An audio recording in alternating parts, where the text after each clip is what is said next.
there's a 100% chance of a laugh thunderstorm.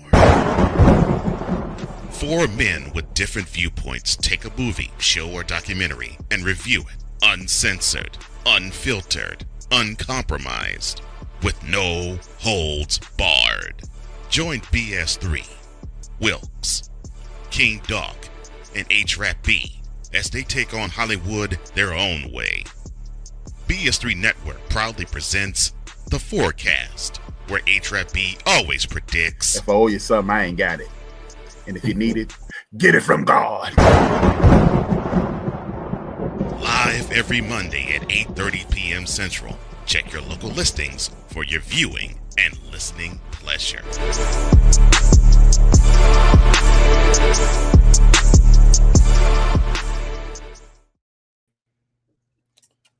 Hey, that was different. Old school right there, man. Yeah, old school. Yeah, that was old Welcome school. aboard. Thank you, everybody, for tapping in. Hit that like, hit that share, tell a friend, and tap in. Tonight, we're not on the End of the Bench Media. We're just on BS3 Network. Share, subscribe, comment, be a part of the show. This is our cast, taking the place of the Fourcast. Welcome to it. Welcome to it. Welcome. This is the third or fifth episode of the our cast. Yeah. Formerly known as the Fourcast. Tonight we will be doing the Fantastic Four. As you see the thing behind us, this is the newest or the latest piece from Marvel. It was very well done. We'll talk about it. We'll talk about the action, the visuals, the story, the way it was put together. What we did not like. We would love it if you comment and be a part of the show. Thank you for tapping in. I'm Rap. He Wilkes. Talk to me, Wilkes. How you doing, man? Man, I'm doing good. Doing all right, man. Just hanging in there, man. Monday's out the way and, getting ready to move on to the week. Yeah, hey, man. Today is officially my weekend. Today is nice. Time. Yeah, nice. Right. Ain't nothing wrong with that. I don't got to go back to the plantation until 10 o'clock Wednesday. So It's all right. I was happy, boss. Yeah, that's all right.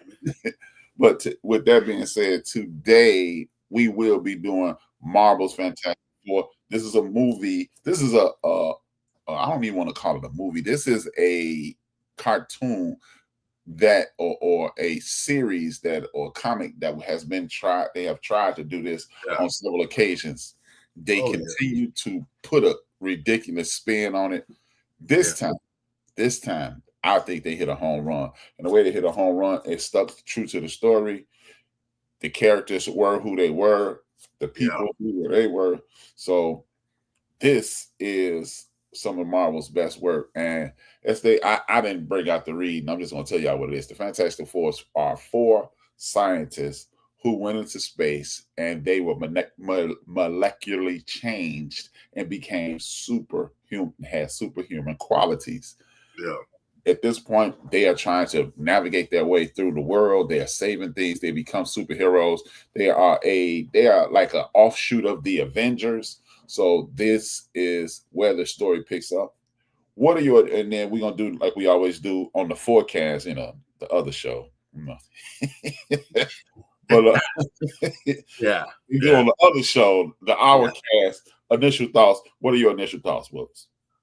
No, I enjoyed it because growing up, I knew what the Fantastic Four should have been like and how they were being the first, as they call them, the first family of Marvel. When those other movies came out, I didn't even bother watching them. I already knew. I'm like, no, this is not Fantastic Four, man. This is not what Marvel. This is not what Jack Kirby and Stan Lee. This is not. I don't even know. It's like I didn't even bother with those. But when I saw previews for this one, and I'm like, okay, it's like Marvel's got their baby back, because honestly, this is their real baby. Mm-hmm. After Blade, this is their real baby. I was like, they finally got it together. Let's see what they're gonna do with it. I was like, it's back in your home court. You can't drop this, man. What's going on? So it's one of those things where it's just like, I think it's done very well. I enjoyed it because at first I was like, oh gosh, another Fantastic Four. Here we go. But yeah, no, I was excited to see it. I was excited to see it. Hey, you too, me too, because this took Keisha. Shout out to Keisha. Thank you, Keisha, for being on the show. Always support. It is a very one of our original supporters and number one supporter, I would say. With that being said, as you stated, this is the first family of Marvel. This is the first thing I was introduced to as Marvel, the Fantastic Four. Yeah. As a kid, I always compared Thing to Hulk. Right. He was big and strong. The Hulk was big and strong. And this is something that I used to really enjoy checking out. My cousin Craig put me on my cousin Craig put me on to Marvel. His mom, my Aunt Constance, used to go to the at the time the newsstand and grab every Marvel comic every week. And he would pass them down to me. And the three that stands out, the few that stands out to me the most were Daredevil, Spider-Man, the Hulk, and the Fantastic Four. That was the biggest thing going for him. Yeah, and those stood out the most. And he turned me on to my man Power Man. Y'all know him as Luke Cage. Yeah. And then he turned me on to wearing the afro with the bandana the big cuffs. Yeah, man. And then he also turned me on to Wakanda Forever. What's that? Black Panther. Yeah, Black Panther. I could not think of Black Panther. My father was a Black Panther, and I could not think of the words. Sorry, you don't expect to use it in the comic books. Right. Which, by the way, makes me wonder now. Did they get that name from the tank? Yep. The tank battalion that was in World War II. Was it World War II or in Vietnam? I think so. I think they got it from the military people. Yes, indeed. Yeah. Black Panthers. Yeah. Yep. So what I really enjoyed about this is, unlike any other Marvel movie I've seen, they stuck closer to the visual story than I've ever seen any Marvel person do. I remember watching the Avengers and the Fantastic Four in Chicago, Channel 44, and they had the same look. The cars looked the same. Yeah. The 2024 cars. They made it 1967 cars with the 2024 spin. They did everything with a late 60s spin. Yeah. But with a 2025 look. What were your thoughts with that? It always reminded me when you watch Looney Tunes and they would have a cartoon break and it would be like, oh, this is the future.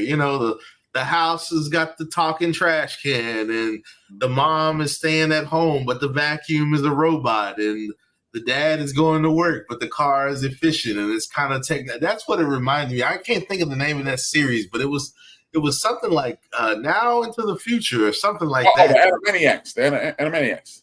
Yeah, they would have that like that. They would cut into that little segment of like, this is what the future is going to be like. It's going to be self-sufficient. You won't have to work so hard. You're going to have the electronic maid. You're going to have the electronic vacuum. You're going to have the house is going to be smart house, and all this and, the energy saving home. And that's what it reminded me of. Cause now I'm wondering like, well, who invented the rest of that stuff? Cause did Mr. Fantastic, did he do these things, or who were the other people that created this stuff? Like, where are the other scientists and designers? Because, like you said, everything was like futuristic, but it worked. Like, it's like this is like it finally. It's like it took off, and it started with New York. Because if you remember when they showed the rest of the world when they were kind of building those transporters, they didn't look like Manhattan. It was like Manhattan was kind of testing out. Like, okay, this is the wave of the future. This is how it's going to look. This is how broadcasting is going to be. This is what Times Square looks like. Yeah, I thought it was dope. I enjoyed it because it reminded me of those segments. It was like now into the future, and they would stop and they would give you everybody was blending with technology and advancements in science kind of thing is what it was, is what that reminded me of. Exactly. I enjoyed that. I got the same vibe. I got the exact same vibe. They did everything from the past, made it look historic, but they gave it a futuristic blend. Like when the Fantastic Four drove up in their car, they turned to the side and they were able to pop out of the car, and it was a older looking car, but they gave it a futuristic spin. This lets you know that we're holding on to the old Fantastic Four, but we're bringing it into the future. Yeah. So you will make the connection. Whoever I don't even look up who did the direction. Whoever did this, they did a bang up job with this. Made me really I'm not gonna lie. That's what really made me engage when I saw the old cars from when I was a little boy, but they were actually cars. I can remember, I don't know how big Hot Wheels were when you were coming up. Hot Wheels, the deal when I was growing up. Yeah, Hot Wheels was still big. Hot Wheels and Micro Machines, but Hot Wheels was still king. Man. Yes, sir. The Micro Machines and Mattel tried to keep up, but even with those Hot Wheels, I remember when I was looking at this, I was like, man, when I was a little boy, I would have died for that car, the car that the Fantastic. Yeah. And then, it was just a wonderful, it was a wonderful way to begin. The second thing on the beginning is this. Shout out to James R. Dunn, and shout out to whoever directed this for using the James R. Dunn blueprint and not walking us through the conception of the Fantastic Four. Yeah, we already know. See that again. Talk to me. Now, I'm loving, like I said, I think the first thing I saw it with was the Spider-Man Homecoming or something like that. It was like, we don't need to know how Peter Parker became Spider-Man. And I started noticing that, and it's like, thank you. Like, we just get straight to the story, man. And I think Homecoming may have been the first one that introduced that. It was just like, thank you. We don't need to know how he becomes Spider-Man. We already know. Radioactive, got bit, whatever, man. But with this, I was, even when I went to see it in the movie theaters, I was watching this and I'm thinking, I already know. And most people already know. So are you going to take me down memory lane again on how they became? And they didn't even show you, which I like that. Like they just hinted at what happened, and that Mr. Fantastic, he was still like kind of like resenting like what happened. He kind of like, man, I miscalculated, I misjudged. But they didn't even show you really truly how they got those powers, and I like that. They just kind of hinted at, well, this is what happened when we came back. So yeah, no, I enjoyed that. I love it when you've already known the story. And if you didn't know the story, you can look it up real quick. But now it's just like, hey, straight to the point. Let's get to the show. This is what we're about. This is who we are. But I love that they skipped that part, because it leaves an era of like, well, dang, I wonder what really happened. Like, oh wow, because if you don't know, yes, now you're gonna go back and you're gonna want to look it up. And I think that's good that if you don't know, go back and look it up, ask somebody, talk about it, whatever. But I love that they just got straight to it. They didn't even really touch on it as much as most of the superhero movies did.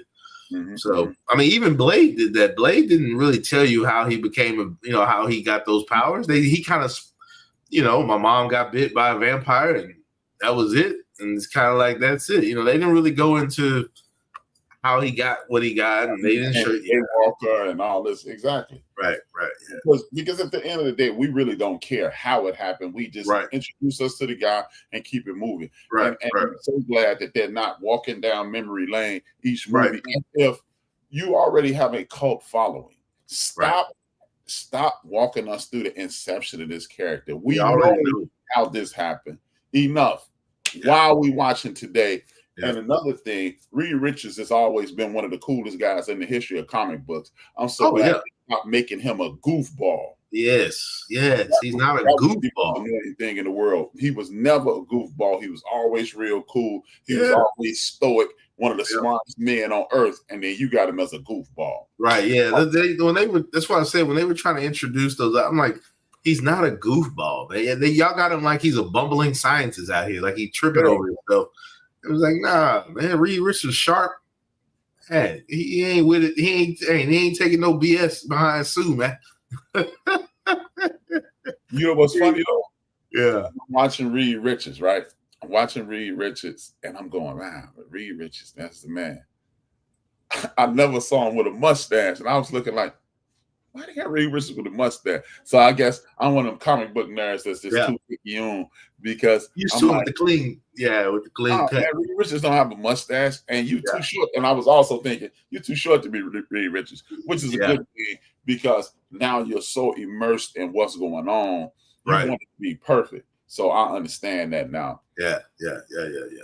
And the second thing is the story that it's only okay.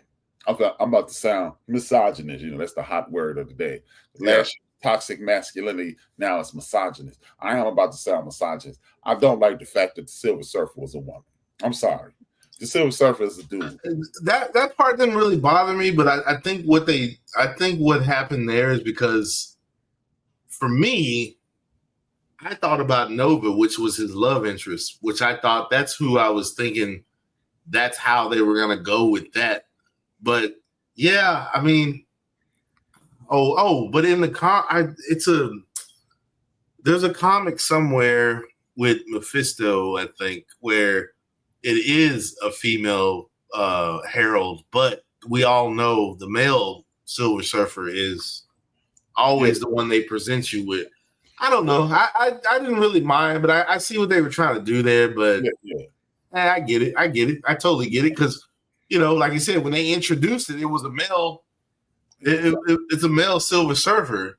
So who's gonna know that? In the comic books with Mephisto and all, ain't nobody gonna really. If you ain't following it, you ain't following it like that. I mean, honestly, if you looked at the Silver Surfer cartoon, it was a male Silver Surfer. When he had his cartoon, it's Silver Surfer. I mean, come on, man, stop. So, yeah, I mean, I guess I kind of get what they did, but yeah, I was kind of wondering why they went that way, like why they switched it up, but they got the reasons, I guess. Maybe they thought that comic, like I was mentioning, like Mephisto, maybe they felt like, oh, this could have worked. Why didn't they stick with this story? But honestly, I'd like to see some more of the backstory because they just said she was a scientist from another planet, but they didn't give anything. They didn't really give anything else. Opened the door for Silver Surfer, so we never. Right. Yeah. So I'm curious now. Like, absolutely. Because then they can do it right. Because even that Fantastic Four: Rise of the Silver Surfer, stop. They tried their best with these Fantastic Four movies. I think they had like 3 or 4 movies before this. And I'm just like, no. But each one of them made Mr. Fantastic a clown. And I think that is the biggest obstacle to overcome. There's nothing funny or engaging about the Fantastic Four. These dudes are serious. Yeah, they're always serious. Yeah, they weren't. I didn't always, man, they hardly ever joked. I mean, they didn't really, they was just straight business. I don't really remember them being comedic relief. It's just like, nah, man. Even the Thing, man, it's like, nah, he about business. I ain't got time for this trash, man. I like that they had the cartoon Clobbering Time, and they wanted him to say Clobbering Time. He was like, he's like, nah, that's only the cartoon. Yeah, but I like that I like that they knew that they were being branded like that. Like, we're so popular that we're on cereal. Kids are wearing us at Halloween. We're a marketing scheme or whatever. It's like, I'm glad they realized that, hey, we're so big of a hero base that we're now we're being marketed. Mm-hmm. I mean, even he was aware that. I only say that for the cartoon. It's like, I only say that for the cartoon. Yeah. Look, that's this. This is me in real life. Yeah, which is even better. And which what I really like. You got to know John Blaze. Yeah, that's not Method Man, y'all. Yeah. No. Wrong dude. Sue Storm. You got to know Mr. Fantastic, and you got to know Ben Grimm, aka the Thing, which makes the movie more engaging because now you're bought in. Don't just show me some big rock man and that don't mean anything. And that he looks like the Thing. Mm-hmm. When they were making those other Fantastic Four movies, I'm like, he doesn't even look like this. Like, what is this? I'm like, he don't even look like the Thing. I'm like, stop it. And they keep making room for like the people to come to his house. No, when nobody coming to to Ben Grimm's house. Right. Knock it off. If you came to his house, clobbering time. Right. So no, man. Stop. What I liked is they held a mirror up to the world, because I truly believe in the event that you were left, your child versus the world would expect you to pick them instead of your child. I can help you, but nah, I'm not doing that. And that's something I truly appreciate about this story. Right on. Yeah. It was, definitely. I think it's one of those things where they realized that, hey, these were scientists. They were real people. They were just like us. Something happened. They've got molecularly structured. And it was one of those things where it was like, it's so funny to me when you watch this and I think about how you don't accept the X-Men, but you accept the Fantastic Four. Like, it was like, what? Like, you don't accept the mutants, but yet these normal scientists were mutated and given abilities. So it was so crazy to me, like, how that even, like, what happened in between that time and this period? It was just like, what? But I guess maybe. I guess I'm human and I was developed into this versus I'm developed into this with human qualities. Yeah. I guess so. Because I was just like, what? Like, it's so crazy how they're accepted and they're welcomed and people cheering. I mean, Spider-Man's the same way. It's just like they were going crazy over Spider-Man, but the X-Men, nah, get these mutants out of here, man. I ain't trying to hit none of that. And when you're dealing with these people, these fans, these fanatic people who really try to stick to the actual script, you have to realize you must dial these things back. You must start here, because how can you start at the most exciting part and then work your way down? Right, exactly. We're dealing with, I don't want to call it genius, but we're dealing with cinematic excellence when we're doing that, because it allows you to walk through this situation. Right. No, you're right. Exactly. You're absolutely right. It was one of those things where it was just like, we want to present the first family right. And like I said, every time I saw Fantastic Four, whether it be a cartoon or a comic book, they were just straight business. They were just always in serious situations. I don't remember too many comedic moments. I mean, it was just kind of like John Blaze being silly off the top. Right. Exactly. But he was about business. It's one of those things where it's just like, he was a ladies' man, but he was all business. Yeah, he was kind of Sue Richards' brother, goofy, but when it came down to it, he was on it. He was on it. And then here comes the plot twist. You think that you're looking in the past, or you're not. Then they actually have you in the future, and then it's the future, and then it's the current. They all met up at the same time. I'm trying to figure out who would have told the story, who would have been the person to swim away. It is a very interesting change of events that just happened on that. Oh, yeah. Gosh, man. I am not sure. That is a good question. I mean, it's one of those things where it's just like, how do you present this and try to relate this to today's situation? How you fit that, in today's society, in that society, I guess, or in today's society, even if it happened today, you're kind of like, okay, so what we do now? Like, we just, it ain't gonna work. Every day they're finished. Yeah, they're done. Yeah, it ain't gonna work. But yeah, no, I thought it was one of those things where it was definitely interesting. Like, people got along. They knew who they were. They lived up in the tower. They knew who the defenders were. And like you said, matter of fact, from what I remember, they were the only heroes in New York, and at that time, and wasn't anybody else. Right, because they in Manhattan, Peter Parker in Queens. Right. That's not even close. Yeah, right. Yeah, not even close. But yeah, man. With that being said, we're looking at situations to whereas it also took a wild course of events. Her leaving the Fantastic Four and starting her own family, and it ended relatively quick. They didn't draw out the pregnancy like they do with most families. What do you think about that? Yeah, I mean, she didn't really take any time off at all. I mean, it was one of those things where you thought, I guess they were. I mean, they included Jonathan in the group. Was it Jonathan or Franklin? I think it was Franklin. But they included him. I mean, we made a car seat for him. He gonna be fighting. We gonna be fighting. Yeah, I found it interesting that she chose, like she said, I'm not going to sacrifice my son for this world, and I'm not going to sacrifice this world, for the people, for the good. It's like I'm gonna defend it, but we're gonna figure out how to get through this because I'm not going to give up my child because the planet eater is coming to destroy us. It was like, nah, for one thing, you're not going to take my child. And I'm not going to let the people of Earth suffer because of my decisions, of our decisions.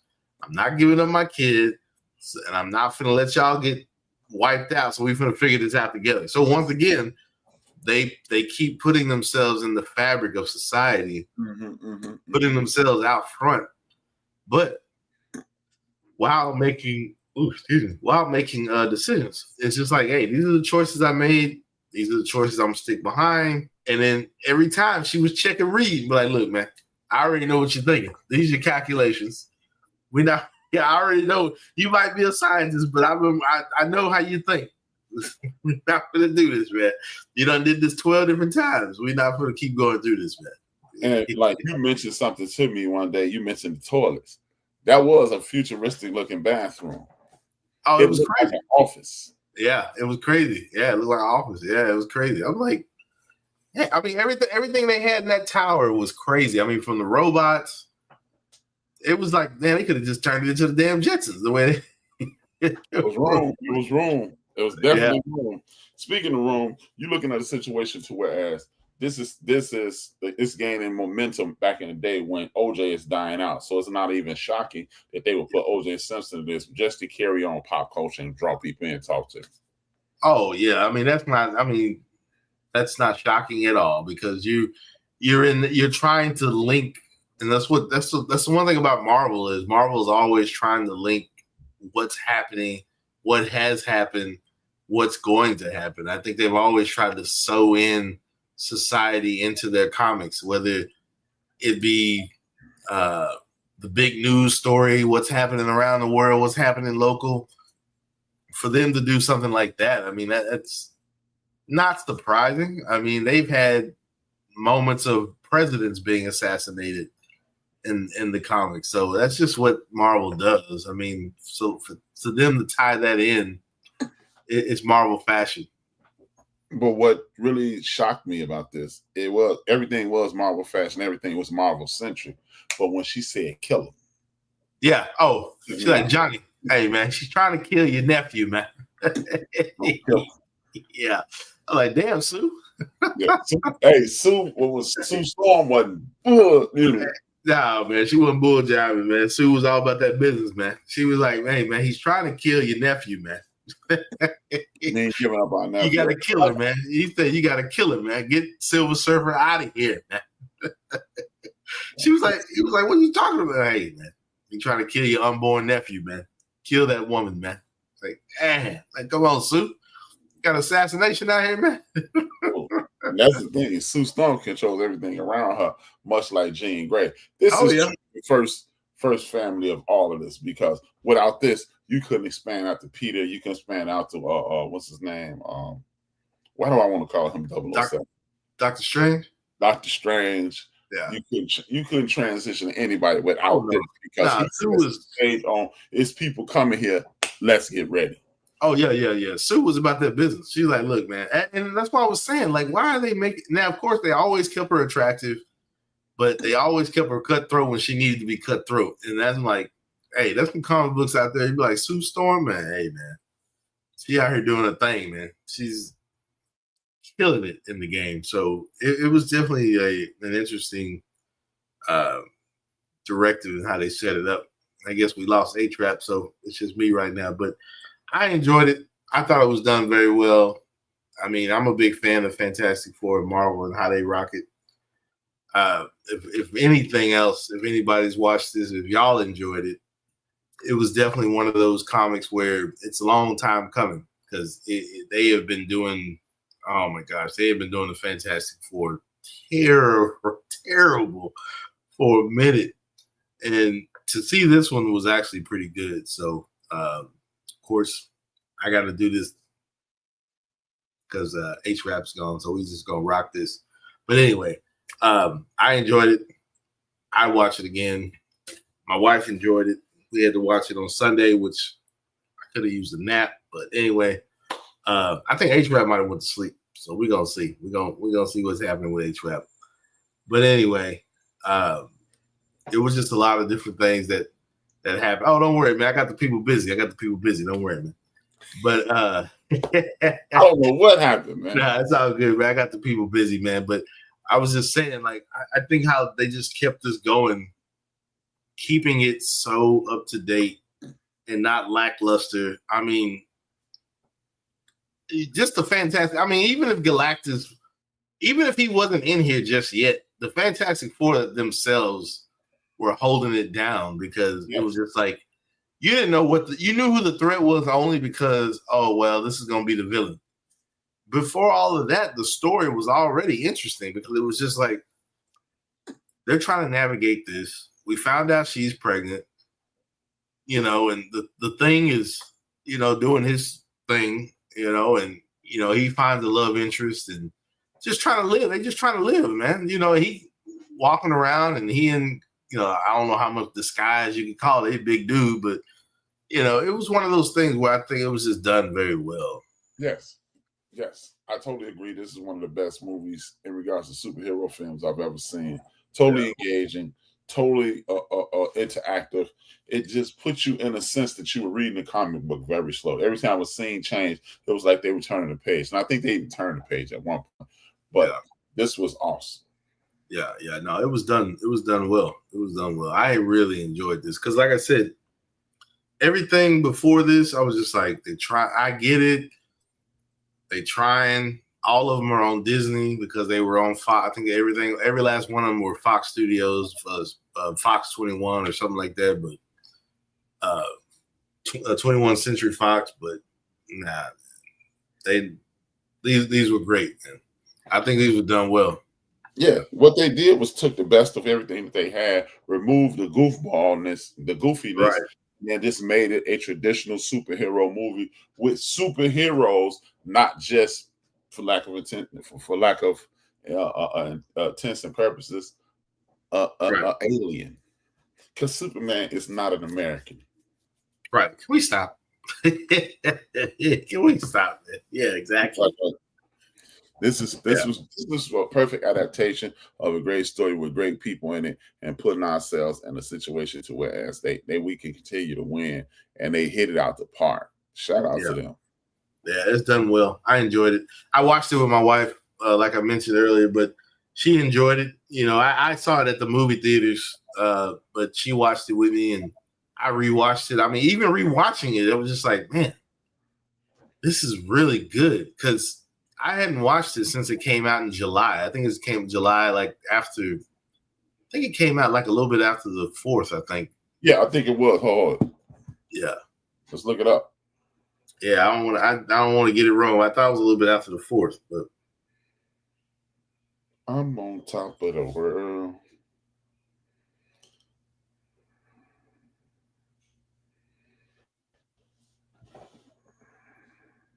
Oh no! Well, yeah, it was definitely after the 4th, but it was July 25th. Yeah. Well, it was before my daughter's birthday, but well after the 4th. But yeah, I think I went and saw it like on the 27th or something like that. But and I was off that day, so it was early in the morning. Mm-hmm. I was in the theater and got some popcorn, and it was probably like literally like 5 people in the movie because it was during the week. It was like a Tuesday or Wednesday. There wasn't nobody there. So it was just like 5 people. It was the early shit. It was like 9 o'clock. So yeah, man. So yeah, we did that. It was pretty good. Yeah. It was a situation where everything was braided in. No stone left unturned. This was an excellent adaptation of a superhero movie without making them super duper stars. Don't get me wrong. Yes. Ben Graham could throw a car if he wanted to. Right. She could be Professor X if she wanted to, and he is just the presence that's needed to tie everything together. Yeah, the one thing about Reed Richards, the one thing I do like about this is like you only got glimpses of his abilities. They didn't come out of the box with him stretching down the street 5 miles and wrapping around Galactus and all that. Yeah, no, it was done well. It was done well. I like that. It was nice. It was nice. I thought it was done good. Yeah, I mean, all you have to do is stick to Marvel, DC. Yeah, stick to the script. Right. Stop allowing people to improv. You will be okay. you don't because you don't have to, your script carries it. Yeah, you don't have to do more than what you're doing already. Like you're just trying to overdo it at that point. It's like like you said, stick to the script. You don't have to go off and keep telling the same. It's like with the last Superman, which it wasn't the best Superman movie, but at least you didn't have to keep telling the story. Krypton blew up.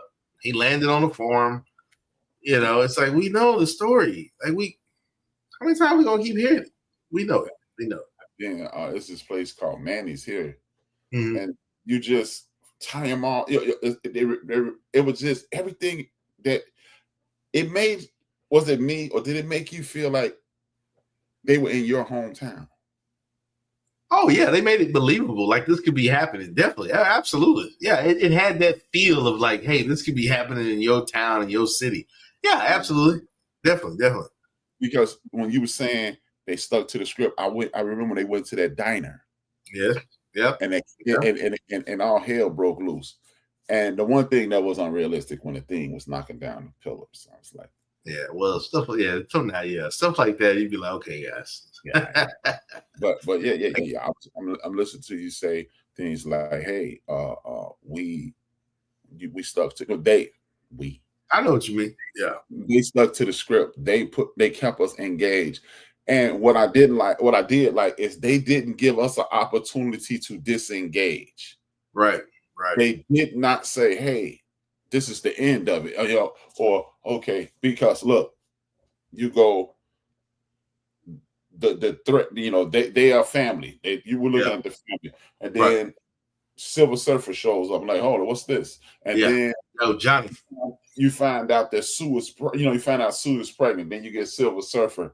Yeah, and they even took us into the extension of the family.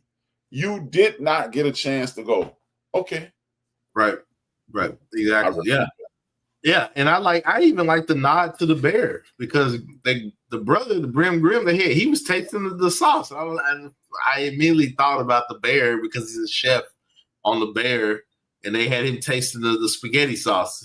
I was going to add a little garlic, just a little garlic. Yeah, man.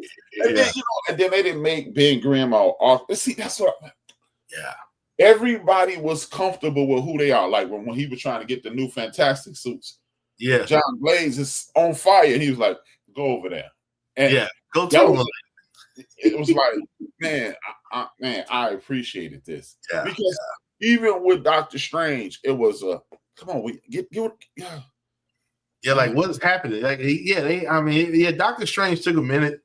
It was just like, okay, he fell out all these tests. You got him up here in Budapest. He up here in the Tibetan foothills.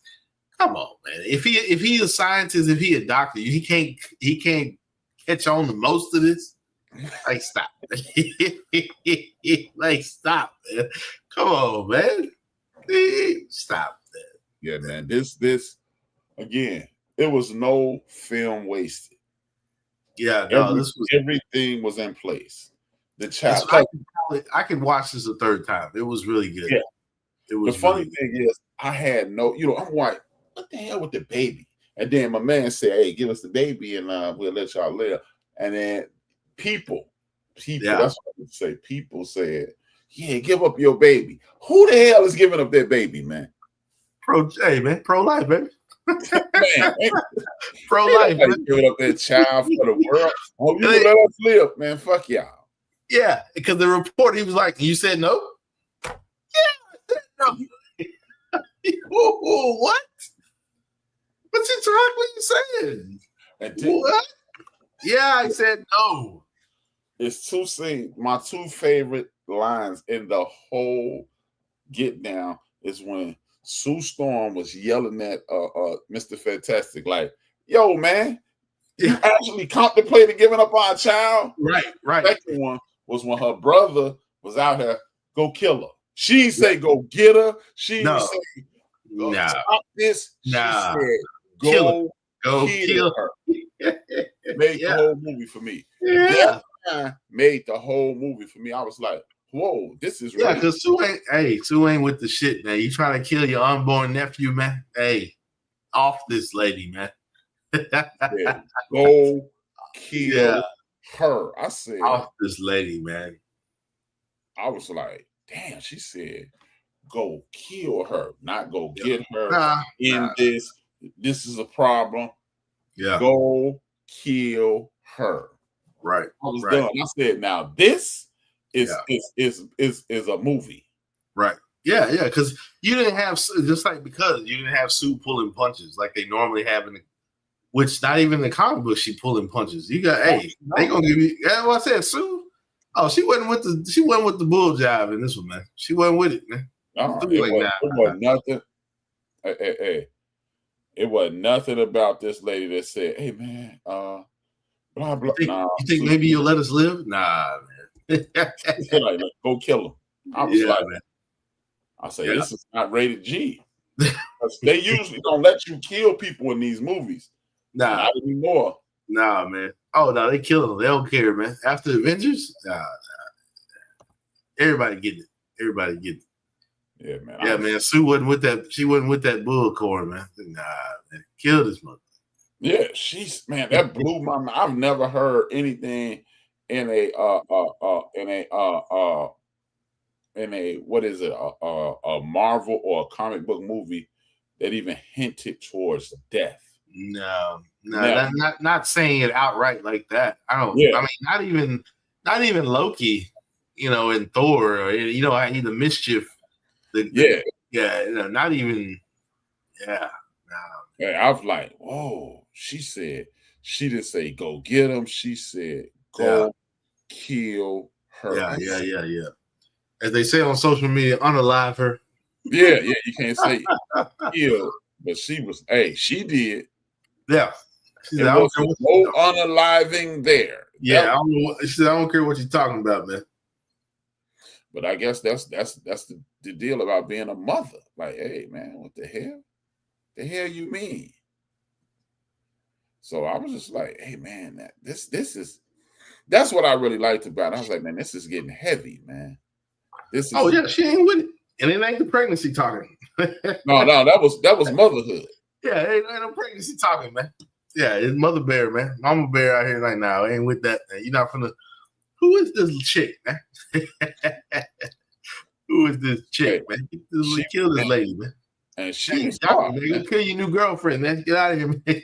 Yeah. That's your man. Hey, go kill your new girlfriend. Yeah, man. Get out of here. He had been such a snake that. Yeah. It's like, stop. My man out there flying around space. Hey, what's up, baby? Yeah, no, man. We ain't got time for that, man. Nah. No, sir, man. So we ain't doing it. Let's go ahead, since it is the consensus that this is dope. We're gonna go get into final thoughts. Oh yeah. I enjoyed this a lot. There were some points where, like I said, pro-life, there were some points where just like, man, look how they throw you out there to the wolves. They want you to protect them. They want you to be about, we love your family, but you didn't give up your kid. Hey, man, chill out. I tell you, chill out. That was so realistic. Yes. Chill out. Now, you want to love my family. You want to love who I am, but then you want me to sacrifice my kid? What is this? My only child. Right. You don't even have the means to say, you got other kids. They didn't even have the means to say, hey, let's protect the Fantastic Four. Let's just, hey, you can make your kids, right? Are you good? Like, wow, bro. Like, what about us? So yeah, no, it was done very well. Like I said, I can watch it a third time with no problem. Easily. Not even skipping or jumping or falling asleep on it because it's done really good. So I enjoyed it.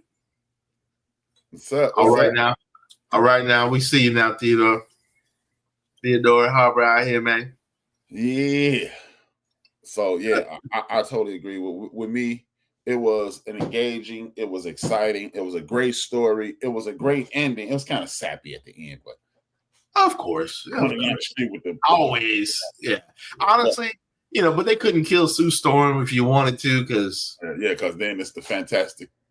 Yeah, she's legendary out here, and she's also a love interest for the guy they introduced later, my boy Dr. Doom. Yeah, so because Dr. Doom had a thing for him to read like, "Hey man, chill out, bro." Hey, don't make me break your iron face. Yeah, chill out, man. Chill out, man. I'm pushing up on my girl, man. Yeah. But man, this is top 5 all time Marvel. No, it's done well. I think they may have refound their footing. I think that because there have been some I'm just like for me, like I think Hulk was a waste. Like, why didn't you make a Hulk movie? Why do you have him being scared of Thanos? When he get pissed off, he get angry and angrier, he get big and bad. But then when he go up against Thanos, he don't want to come out. He don't want to fight. He don't stop, man. That ain't the Hulk, man. Hulk ready to destroy the whole planet.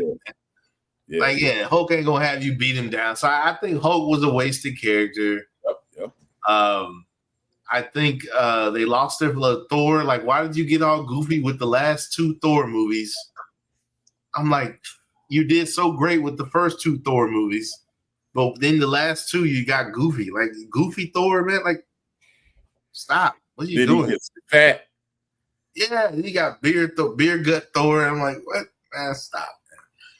Then you put Ironheart on Disney Channel, which I get it. Ironheart, was supposed to carry the mantle after Tony Stark was done, but I don't know, man. It's some things they just kind of lost their footing on. So hopefully the Fantastic Four, and they building up again for Avengers Doomsday, so they getting ready for the new Avengers class. Hopefully they get that together, but we go see. You haven't even introduced the X-Men properly yet, so I don't even know. I don't know how you go. I don't know how you go from the Fantastic Four to Avengers, and you got because you gonna have Fantastic Four gonna have to be your lifeline, and you're gonna have to do it some justice because Fantastic Four right now, I don't know any other movie that's coming out after the Blade don't seem like it's getting off the ground anytime soon because. Now you possibly, I mean, what are you shopping around? You trying to bring Wesley back or what? Maybe bring him back as Whistler. Hey, they might. He can take on the role. He can do it. Yeah, back as Whistler. So, with that being said, man, this was, in my opinion, you gonna give a rating? Oh, I have to give it 5. Okay, I give it 5.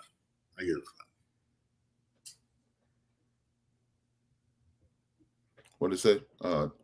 It said this trailer in December has 2 broke records. We see you, Dr. Doom. We see you. Yeah. MF Doom out here, baby. Hey, his name's R.I.P., baby. Yeah, man. Doom was my guy, man. Yeah, man. R.I.P., man. So I too give it a 5. Great story, great interaction with each character. No one was left out. Right. Then Graham you saw him in the future gonna have a love interest. John Blaze, you see the maturity of John Blaze. You see Sue Storm, she ain't playing no games, and you get a competent, cool, calm, collected, intelligent, and intellectually stable Mr.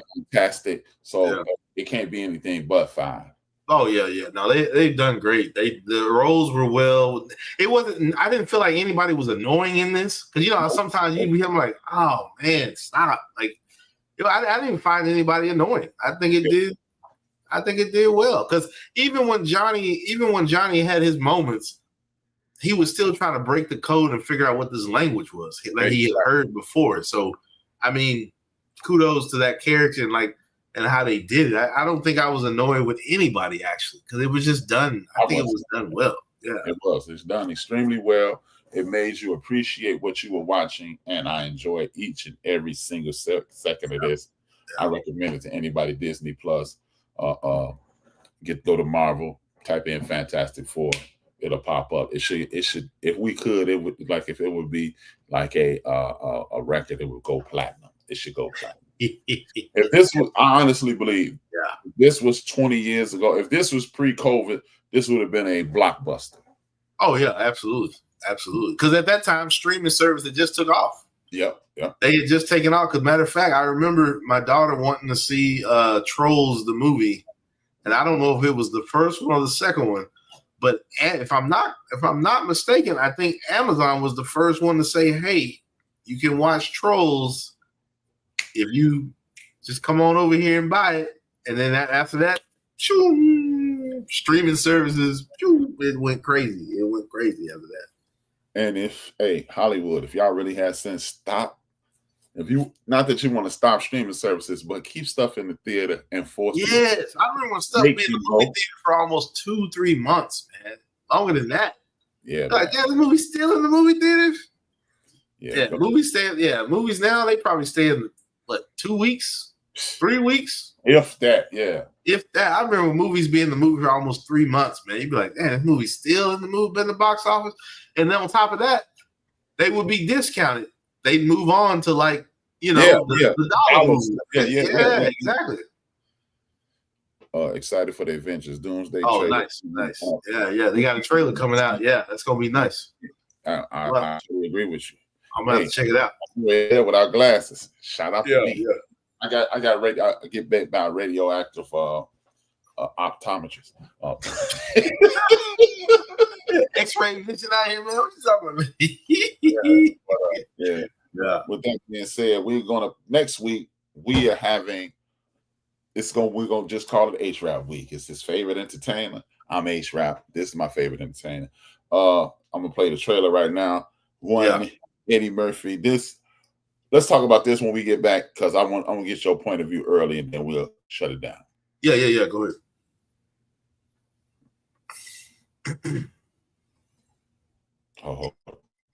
Cut the volume down. My bad.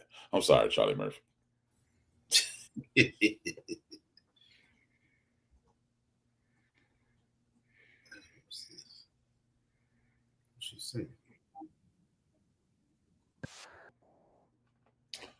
Eddie being Eddie on Netflix.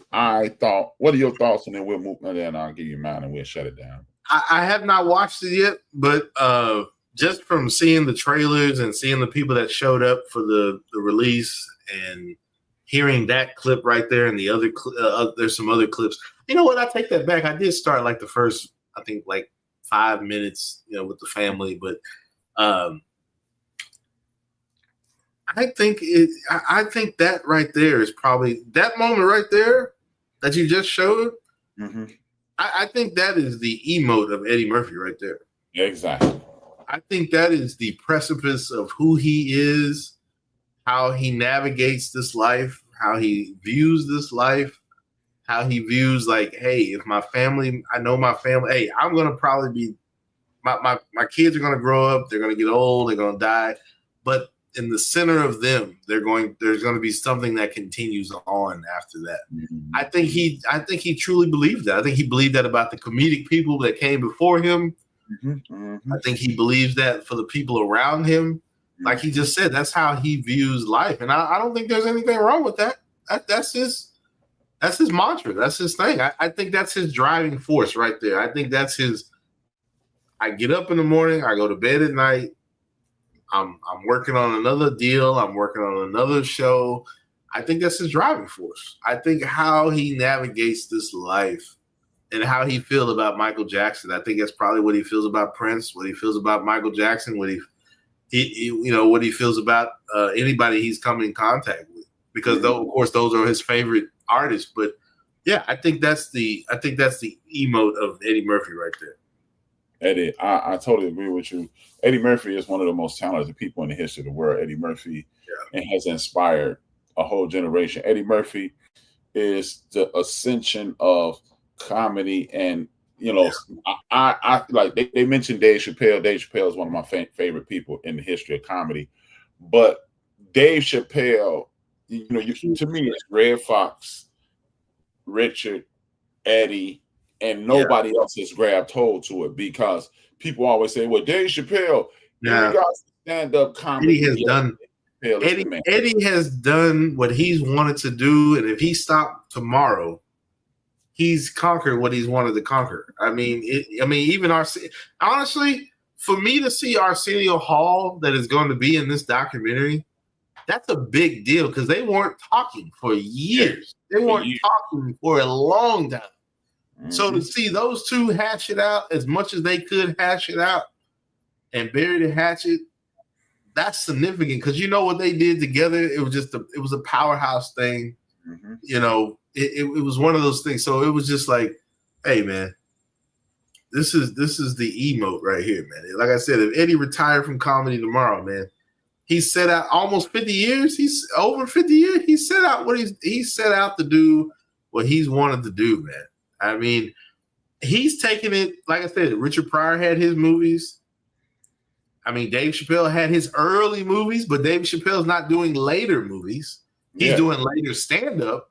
But Eddie's been doing movies, oh my God. 40 years. For 40 plus years. Eddie been doing movies for a minute. Whether you liked them or not, or you thought they were trash or they were mediocre, or even if he made a cameo in something, which was it How to Kill Your Boss or something like that. I was like, he wasn't even a lead. He wasn't even a lead in that movie. He was just kind of like, okay, man, hey man, pay me some money, I'll take care of you. But you know, but yeah, or was it How to Kill Your Boss or Evil Bosses or something like that, or Mean Bosses? Like there was something about a boss. Yeah, Mean Bosses or something, whatever it was. But the point is, Eddie's done it, man. He's done it. I just don't think it's been anybody. They touched on something that we'll talk about next week that I really want us to have a conversation about. But I don't, as much as I love Dave Chappelle, nobody has grabbed the reign from Eddie because, like I said, Fox. Nobody. Fox in a bunch of movies early, you know, and then, you know. I don't think anybody's going to catch up to Eddie. I mean, just take the reign. No. You know, they tried to put it off on Kevin Hart, but. No. Oh, gosh, no. Not even close. What? Yeah. Oh, God. No. Eddie's delivery and who he is, and it's not even about the albums that he's in. It's not even about the music. It's not even about that. You don't even talk about that. It's just how his comedic genius and how he delivers and how he nails a line. I mean, hell, you could stop at Beverly Hills Cop. Beverly Hills Cop, Coming to America, like, I mean, Beverly Hills Cop alone is like, wait until you see I can't wait to talk about what he said about the Oscars. Yeah. I'll tell you, man, it's so many layers to this. I gotta watch it. I didn't start it yet because I know. Yeah, I hadn't started yet because I know Ben was gonna come in next week and watch it. I may actually start it here tonight because I'm not doing nothing really. I gotta take the dog out, throw the ball a little bit. Typical. Yeah, she's going crazy, but I may start it tonight because, like I said, I started the first 3 minutes, but I didn't get into it. So, I'm not even gonna say anything. I'm not even gonna say anything because there's so many things that I want to talk about. But like this, it was very short but long enough. Okay, that's what I was worried about. I'm like, it's over 90 minutes, and I'm like, now come on, y'all didn't make this 10 episodes, 8 episodes. Trust me, you didn't need it. You didn't need it. This is Eddie. You would want more. You know, like this. You walked away wanting a little more, but you were thinking. But you kind of knew what you was dealing with. Yeah. It's kind of like it's kind of like say no more kind of situation because we know your resume, we know your footprint, we know your blueprint, we know you Eddie Murphy. Like, what else can we actually talk about that you don't really know already, or you can't? No, he gave you. Hey, I can't wait till next week. Oh, that's what I'm saying. Yeah, that's what I'm saying. It's like I can already tell that it's one of those where it's like, if you followed his career, you knew who he is, you know what he's about. Yeah, he opened some doors on this. That's all I'm saying. I bet. Yeah, I bet. Yeah. He was unapologetic with his man. He and you know what? He should be, because if you got somebody out of high school that single-handedly saved a TV show in the early 80s, Out of high school, you single-handedly saving this show? Because who else you can remember on that cast that was in Eddie Murphy? I don't remember. I remember Joe Piscopo. That's it. That's all I know. That's Joe it. Piscopo. That's it. That's all I know. That's all I know. Joe Piscopo and Eddie Murphy. That's all I know. Man. Yeah. If you mention somebody else, I might be like, oh yeah, but nah. Hey, I don't remember any damn body. And I used to faithfully watch that.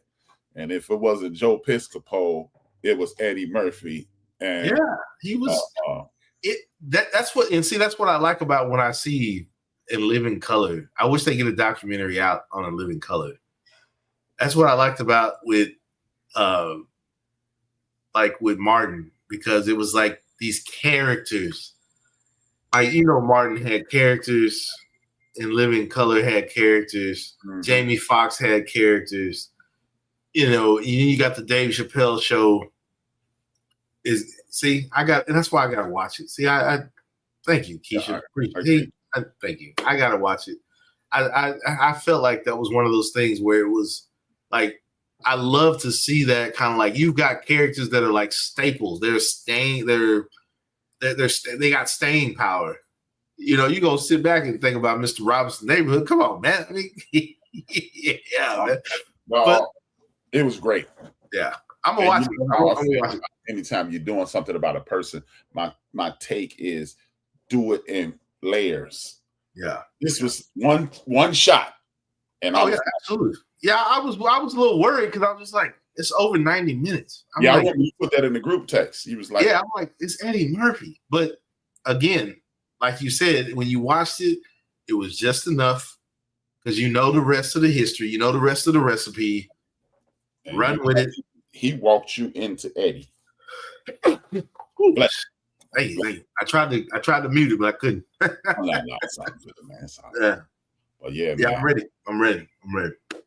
It's I cannot wait for next week, because I'm really looking to engage in this. Eddie Murphy is my favorite entertainer of all time. It's not even a close second. Not to give a spoiler, but I was impressed with how. What is all right. She said it's not even a spoiler. She said not to give a spoiler. It's impressive to know that he never did drugs or drank anything. Yeah. And he looks like it. Eddie Murphy. I look older than Eddie Murphy. Eddie Murphy ain't older than me. Yeah. I gotta get some glasses, man. It's all right, man. Next week, man. I'm going to America's Best tomorrow, dog. You need those Reed Richards. Man, yeah, dog. It's a wrap, dog. I can't do this no more without the specs. Yeah, man. I'm gonna start it tonight. I'm working from home, so I'm gonna start it tonight and kick my feet up, man. Yeah, man. Hey, you will hit me when you get done. Yeah. Because I'm gonna be locked in. I'm gonna watch the whole thing. I already know.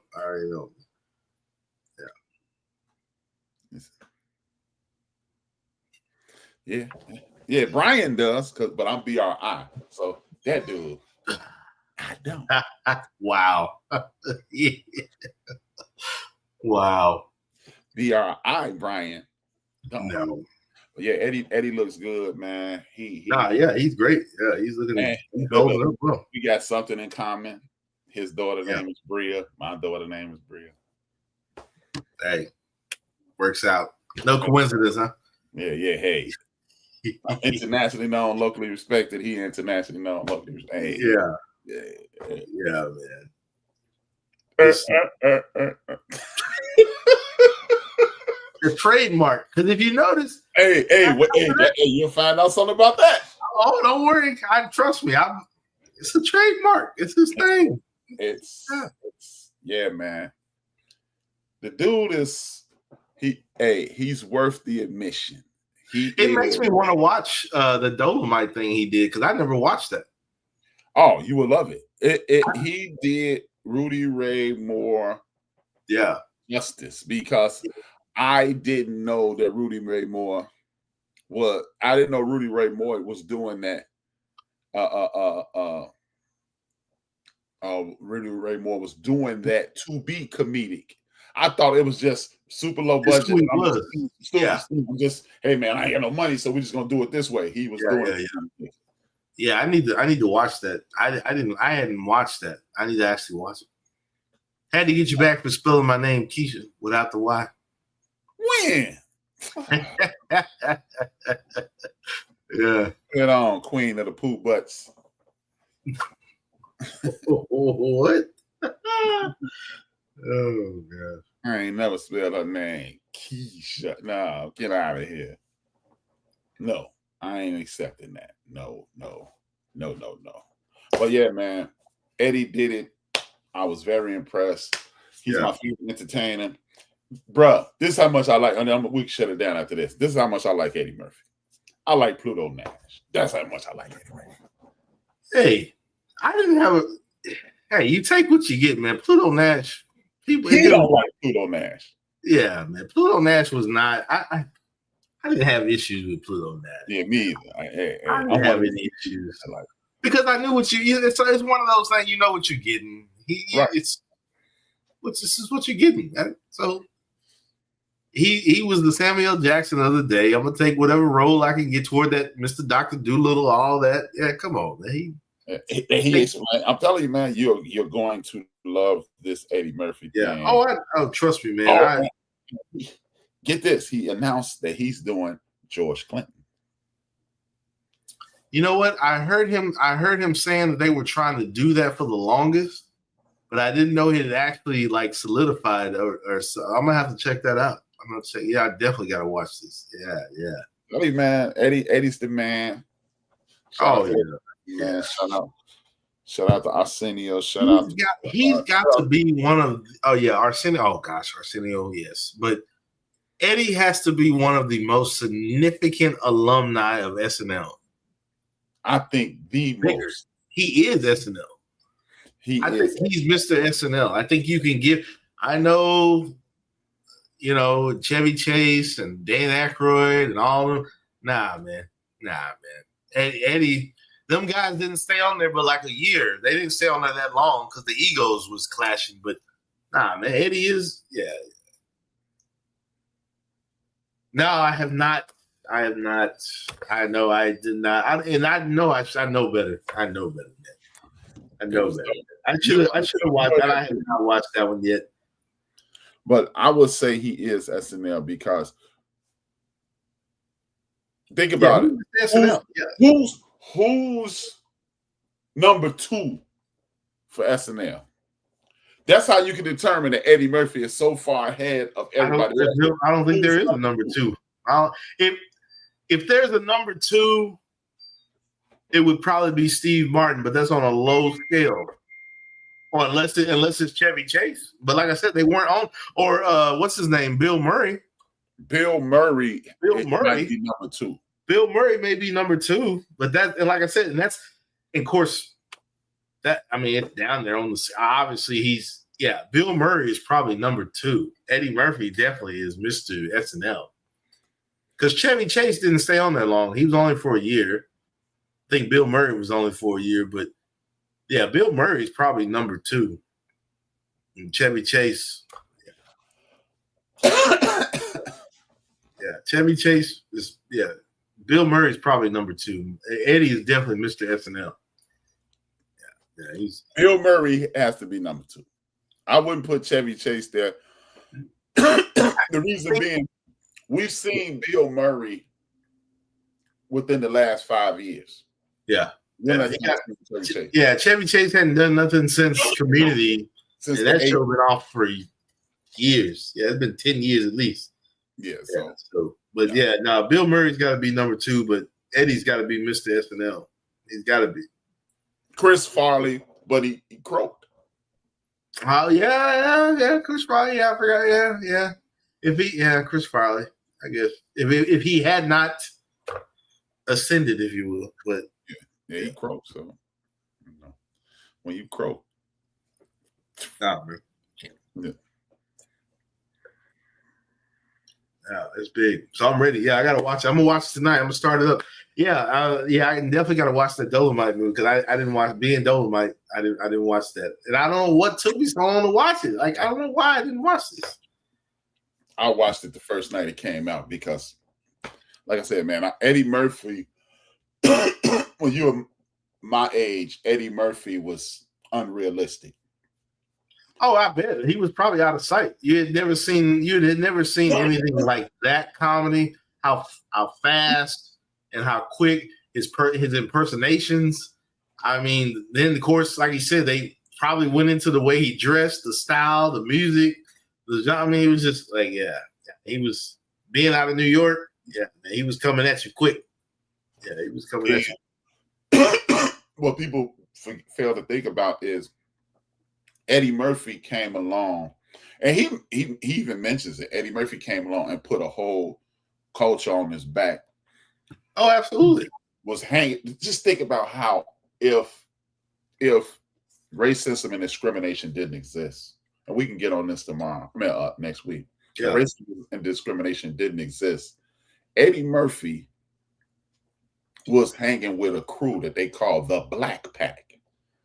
Eddie Murphy, Keenan Ivory Robert Townsend, and I think it was somebody else. And they made the 80s black as hell. Oh, I can imagine. I bet. Color. I'm gonna get you, sucker. Yeah. The Robert Townsend specials on HBO, being Hollywood Shuffle, and then just Eddie Murphy. Yeah, but they were taking it by storm. I can imagine. Yeah, it was. The 5 Heartbeats, dude. It was insane. Yeah, and we didn't realize. and then you have Here Comes School Days, and then here comes School Days, Different World. Different World. And all. Absolutely. It was insane, man. It was insane. They were ushering all that in. It was kind of 83 to 95 was insane, man. Oh gosh! Oh my God! That was a mecca. That's why I said if you heard me say it before, it was almost like another Black Renaissance. Because you got, man, even when you go in there, you got the Hughes brothers with Deep Cover, Minister Society, then John Singleton, Boys in the Hood. Dude, it went bananas for about 12 years. And I mean, it was all over the place. I mean, Black Mecca was, oh my gosh. The golden era. Yeah, man. I mean, I don't even talk about the hip hop that was being dropped when those movies were coming out, the albums that were coming out. That's my man. The music that was coming out during that run. Hey, dog, that was my time. Dog. Hey, man, my ears were on. They were like they say on ESPN. They were El Fuego. Yeah, because when Method Man went solo, bro. Wu-Tang, Nas, Scarface. Yeah. Oh my God, Tribe Called Quest. The Goody Mob Deep. Hey, man. Hey, man, they putting that stuff on your neck, man. Big Mike, remember the replacement Willie D? Yeah, man. He blew. Hey, man, that hip hop coming out in the 90s. Stop. Cut it out, man. But with that being said, man, thank y'all. The A-Team took over again. This is the 4th episode of our cast. Next week, the Fourcast will be back. Yeah, we're gonna try to renegotiate these contracts, man. It's Yeah. This money is piling up. That's all. It's stacking up. Yeah, man. Get Robin Hood on the phone, man. He crackle on the phone. He cracking on the phone, man. The way we pile up this money, free Snap Fed. Yeah, free Snap. We got you, man. I got your turkeys for next week, man. Come on, man. Turkeys coming out next week. It's going down. That's all I'm saying. Yeah. I ain't saying, but I'm just saying. With that being said, he whips, I'm Rap. We are OU Ghost.